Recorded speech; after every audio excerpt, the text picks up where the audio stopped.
नमस्कार दोस्तों, कैसे हैं आप लोग। स्वागत है आपका इस यूट्यूब चैनल पर। तो हम लोग आज पढ़ने वाले हैं महान्यायवादी। ठीक है, मैंने आपको बताया था कि मुझे पढ़ाना है नियंत्रक एवं महालेखा परीक्षक, लेकिन कार्यपालिका में क्या है, भाग 5 पढ़ रहे हैं ना हम लोग। तो कार्यपालिका में क्या पढ़ लिया हम लोगों ने, राष्ट्रपति, उपराष्ट्रपति, प्रधानमंत्री और क्या पढ़ा था लास्ट में, क्या पढ़ा था हम लोगों ने, मंत्रिपरिषद। तो उसी के साथ हम लोग देख लेते हैं महान्यायवादी। ये भी कार्यपालिका का ही एक तरीके से कहें तो सिस्टम पार्ट होता है। ठीक है, तो इसी को देख लेते हैं। पहले छोटा सा टॉपिक है, इसको कवर कर लेते हैं, क्योंकि क्वेश्चन इससे बन जाते हैं। तो चलिए भाई हेडिंग डालते हैं, महान्यायवादी। ये कौन सा मार्कर उठा लिया, महान्यायवादी। महान्यायवादी, ठीक है, इसको बोलते हैं attorney general of India. Attorney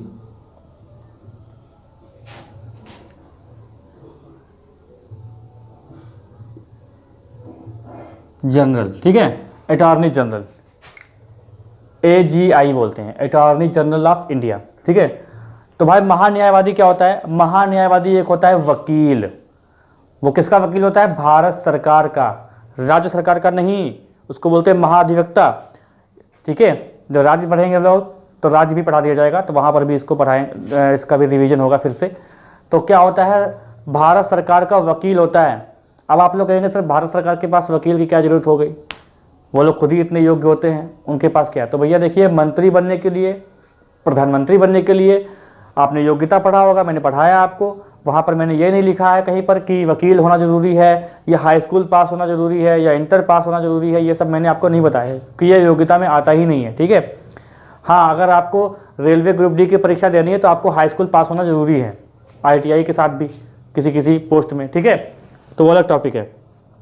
तो भारत सरकार का वकील होता है, क्योंकि बहुत सारे केस चलते रहते हैं, तो उनका केस कौन लड़ेगा, तो ये भारत सरकार का वकील होता है। कौन, महान्यायवादी। और इसी के काम के लिए एक मतलब इसका मतलब इतना सारा काम होता है, तो इसी को हेल्प करने के लिए कौन होता है, सॉलिसिटर जनरल ऑफ इंडिया। ठीक है, solicitor attorney general of India. जो सॉलिसिटर आप पढ़ते हैं वो इसकी ही मदद करने के लिए होता है। अब देखिए, ये संवैधानिक पद है, ये एक संवैधानिक पद है। ऐसा नहीं है कि जब चाहे नियुक्त करो, जब चाहे हटा दो। ये होना चाहिए, ये संवैधानिक एक पद है। बाकी मैंने आपको बताया था उप प्रधानमंत्री बताया था।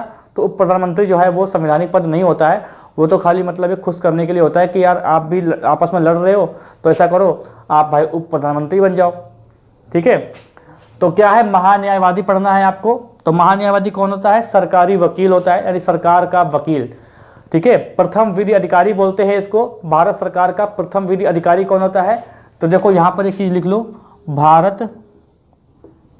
सरकार का प्रथम विधि अधिकारी या कानून अधिकारी। यह बात क्यों लिख रहा हूं, क्योंकि यह क्वेश्चन आपसे बन जाता है कि भारत सरकार का प्रथम विधि अधिकारी कौन होता है, तो बहुत लोग लगा देते हैं सुप्रीम कोर्ट का जज, जबकि वो ऐसा नहीं है। भारत सरकार का प्रथम विधि अधिकारी कौन होता है, वो होता है महान्यायवादी, the attorney general of India. ठीक है, याद रहेगा आपको, कभी गलती नहीं करेंगे इसमें। ठीक है, तो भारत सरकार का प्रथम विधि अधिकारी होता है अटॉर्नी जनरल, और इसकी मदद करने के लिए कौन होता है, solicitor attorney general of India, solicitor बोलते हैं इसको। और उसको भी बोलते हैं सब शायद क्या बोलते हैं, जो सॉलिसिटर होता है उसकी भी मदद करने के लिए एक सॉलिसिटर होता है। ठीक है, तो सॉलिसिटर जो है वो एक संवैधानिक पद नहीं है, ये ध्यान रखिएगा, वो खाली मदद करने के लिए हम बनाया जाता है। तो भारत सरकार का प्रथम विधि अधिकारी कौन होता है, वो होता है महान्यायवादी। जितने भी केस चलते हैं भारत सरकार के, सब कुछ जो जितना भी होता है ना, जब जितना भी केस लड़ना होता है वो सब यही देखते हैं। ठीक है, अब आते हैं आर्टिकल पर। आर्टिकल 76 जो है वो इसी से संबंधित है। तो आर्टिकल 76 भी क्या है कि महान्यायवादी की नियुक्ति कौन करेगा, सबसे बड़ा क्वेश्चन तो यही बन जाता है, वो करेंगे राष्ट्रपति। राष्ट्रपति करेंगे। भाई एक बार देखो, मैं चल रहा है वीडियो, ठीक है। तो कौन करेगा, महान्यायवादी की जो नियुक्ति वो कौन करता है, राष्ट्रपति करते हैं। और अब राष्ट्रपति जी नियुक्ति करते हैं और काम कर रहा है भारत सरकार का, तो भारत सरकार चलाता कौन है? वो चलाती है मंत्रिपरिषद, ठीक है, क्योंकि राष्ट्रपति तो खाली साइन करने के लिए होते हैं, सारा कुछ जितना भी शासन है वो राष्ट्रपति के साइन पर ही चलता है, लेकिन चलाता कौन है? मंत्रिपरिषद। तो यहाँ पर पूरी कहानी क्या है कि मंत्रिपरिषद का जो वकील, एक तरीके से कह सकते हैं कि मंत्रिपरिषद का जो वकील होता है वो होता है महान्यायवादी। और मंत्री, अब यहाँ पर मेरा मतलब ये है कि मंत्रिपरिषद की सलाह पर राष्ट्रपति जी जो है वो महान्यायवादी को नियुक्त करते हैं, ठीक है, वो महान्यायवादी को, अटॉर्नी जनरल को नियुक्त करते हैं मंत्रिपरिषद की सलाह पर। मैंने आपको कल वाली क्लास में बताया था कि मंत्रिपरिषद और मंत्रिमंडल में क्या अंतर होता है, ठीक है। जरा बताइए कमेंट बॉक्स में, अगर आप लोगों ने देखा होगा तो बताइए कमेंट बॉक्स में क्या अंतर होता है। बाकी जो लोग नहीं देखे वो पिछला वाला वीडियो देख लेंगे। तो महान्यायवादी की नियुक्त कौन करता है? राष्ट्रपति जी करते हैं। कौन करता है? राष्ट्रपति जी करते हैं। अगर इसकी योग्यता की बात करते हैं, योग्यता, तो योग्यता क्या होती है? जो सुप्रीम कोर्ट का जो जज होता है, सुप्रीम कोर्ट के जज बनने वाली योग्यता होनी चाहिए। जज होना नहीं चाहिए, जज होना नहीं चाहिए, सुप्रीम कोर्ट के जज बनने की योग्यता होना चाहिए। अहर्ता बोलते हैं जिसको, तो क्या बोलेंगे? सुप्रीम कोर्ट के जज बनने की योग्यता रखने वाले को महान्यायवादी बना दिया जाएगा, होनी चाहिए।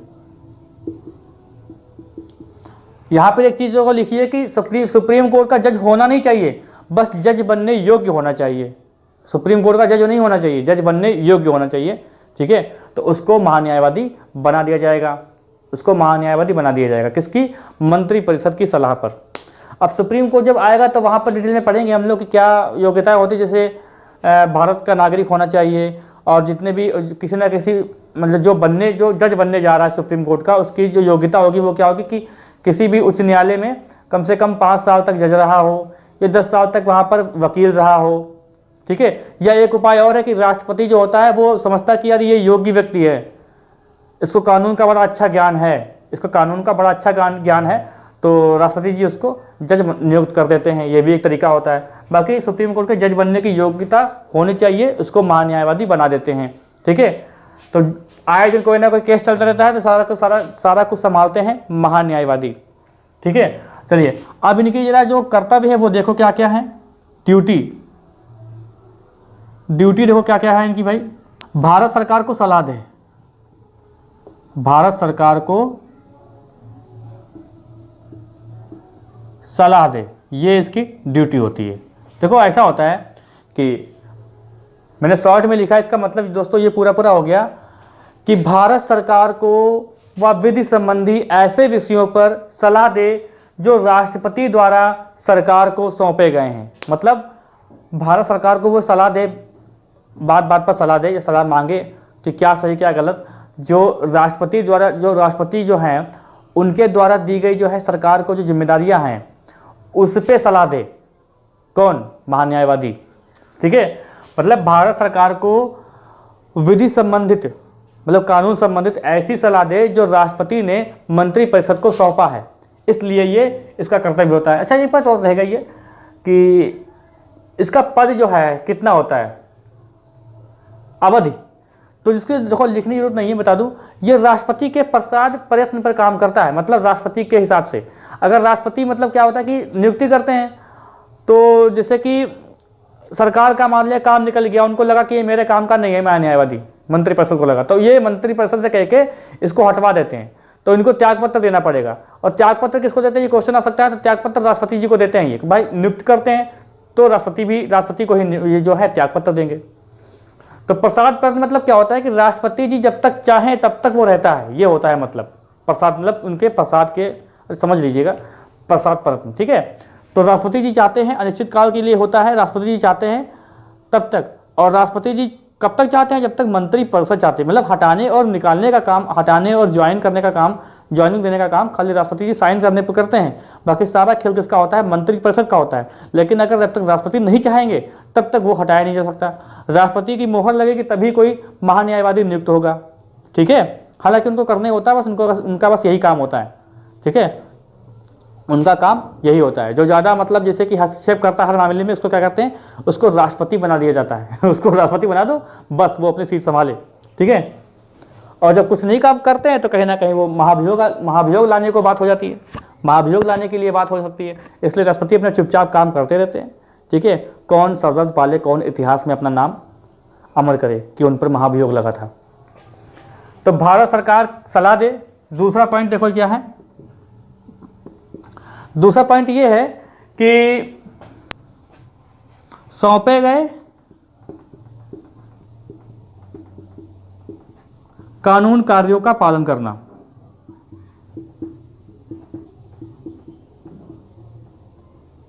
पालन करना देखो मतलब क्या हुआ कि राष्ट्रपति के द्वारा महान्यायवादी को समय समय पर सौंपे गए कानूनों का पालन करना भी एक कर्तव्य है किसका। अगर देखिए जो कानून, जो मतलब एक समय समय पर सौंपे गए जो कानून हैं उनके कार्यों का पालन करना भी महान्यायवादी का काम होता है। ठीक है, अब जैसे यहां पर एक बात समझो, जैसे आर्टिकल 143 कहता है कि राष्ट्रपति जो है सुप्रीम कोर्ट से परामर्श ले सकते हैं। तो परामर्श जो है वो राष्ट्रपति जी लेने नहीं जाते हैं कि राष्ट्रपति जी पहुंचे हैं गाड़ी से अपनी कि भाई मुझे राय दीजिए। ये किसका काम होता है, ये एक अटॉर्नी जनरल का काम होता है। और ऊपर की बात करते हैं तो भारत सरकार के जितने भी केस होते हैं वो सारे कौन लड़ता है, महान्यायवादी लड़ता है। ठीक है, तीसरा कर्तव्य देखो क्या कहता है, संविधान, थोड़ी लंबी लाइन लिखिएगी, संविधान या किसी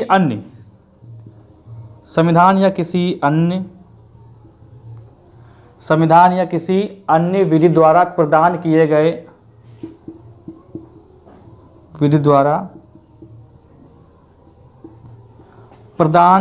गए कार्यों का निर्वहन करना भी कर्तव्य है। कार्यों का निर्वहन करना भी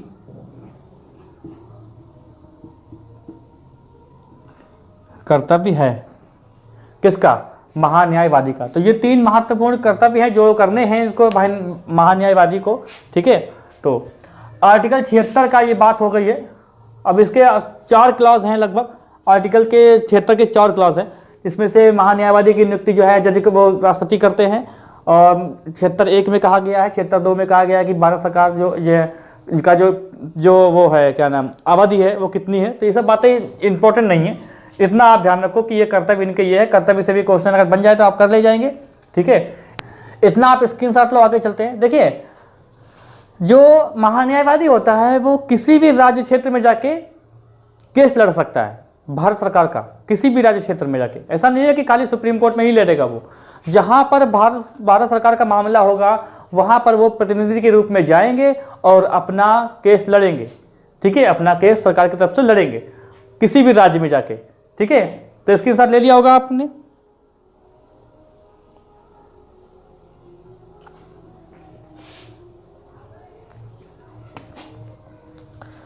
ठीक है, तो आप देखते हैं। अब देखो एक आर्टिकल और है 88। ठीक है, 88 जो आर्टिकल है वो भी देख लेते हैं। 76 और 88 यानी 76 और 88 ये जो 2 आर्टिकल हैं यही महान्यायवादी से संबंधित हैं। ज़्यादा लंबा टॉपिक नहीं है ये। ठीक है, और हाँ इसमें कभी ये नहीं आता है कि शुरू से लेकर लास्ट तक कभी क्रम या बीच के क्रम लगाने हो, कौन कौन महान्यायवादी बना है, ये क्रम नहीं आता है। ठीक है, प्रथम याद कर लेंगे और जो इसमें वर्तमान में चल रहे हैं उनको याद कर लेंगे, बस हो जाएगा। चलिए 88 देखो क्या कहता है, आर्टिकल 88 क्या बोल रहा है, संसद के किसी भी सदन में भाग ले सकता है और बोल सकता है।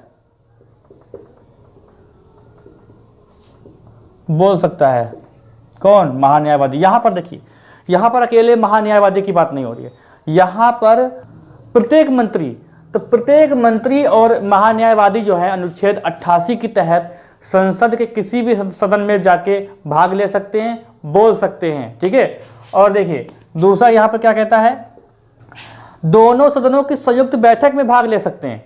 ठीक है, दोनों सदनों की संयुक्त बैठकों में भाग ले सकते हैं और बोल सकते हैं, ठीक है, बोल सकते हैं। तीसरा पॉइंट देखो क्या कहता है कि संसद की किसी भी समिति में, देखिए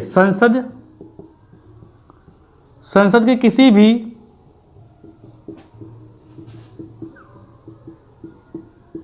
समिति में जहां उसका नाम हो, नाम सदस्य के रूप में हो, सदस्य के रूप में हो,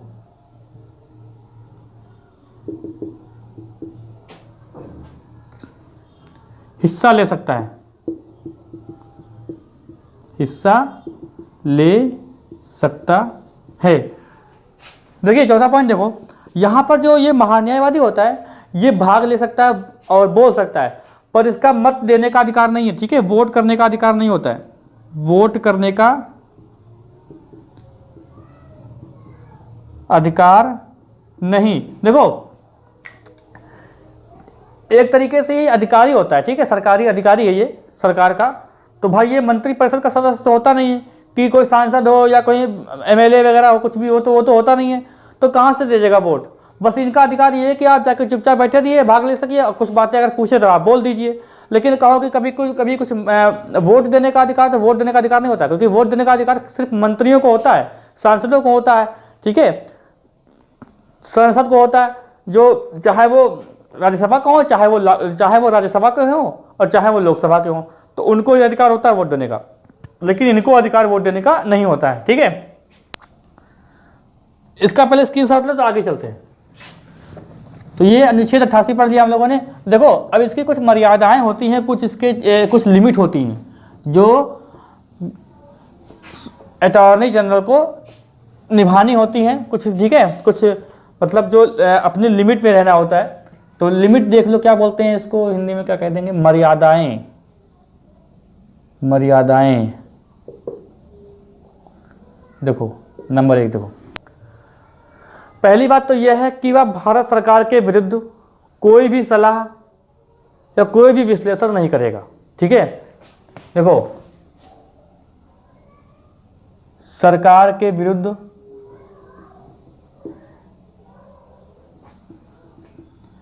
कोई सलाह या विश्लेषण नहीं करेगा। ऐसा नहीं है कि मतलब सरकार ने तुमको नियुक्त किया है और सरकार के ही आप जो है पोल खोलने में लगे हुए हो, या उनके विरुद्ध किसी को सलाह दे रहे हो कि भाई ऐसा ऐसा करो तो ये सरकार हार जाएगी, या उनका विश्लेषण कर रहे हो, तो ये भैया इनको अधिकार नहीं है, ठीक है। ये इनकी मर्यादा है, ये मर्यादा, इस मर्यादा को तोड़ना नहीं है। नंबर 2 पॉइंट देखो क्या कहता है, टिप्पणी नहीं कर सकता, टिप्पणी नहीं करेगा, मतलब कमेंट, मतलब क्या है कि जिस मामले में महान्यायवादी को सरकार की तरफ से पेश होना है तो उस मामले में वो टिप्पणी नहीं करेगा, ठीक है, टिप्पणी नहीं करेगा उस मामले में, तो उसी के पक्ष में ही बोलेगा वो, ठीक है। तीसरा पॉइंट देखो क्या कहता है, देखिए बिना सरकार की अनुमति के किसी भी व्यक्ति को जो है उसके आपराधिक मामले में बचाव नहीं कर सकता है, ठीक है, अनुमति लेनी पड़ेगी, ऐसा लिख लो, अनुमति लेनी होगी। मतलब क्या हुआ कि देखो यार वीडियो चल रहा है, एक बार चेक कर लूँ भाई, ठीक है।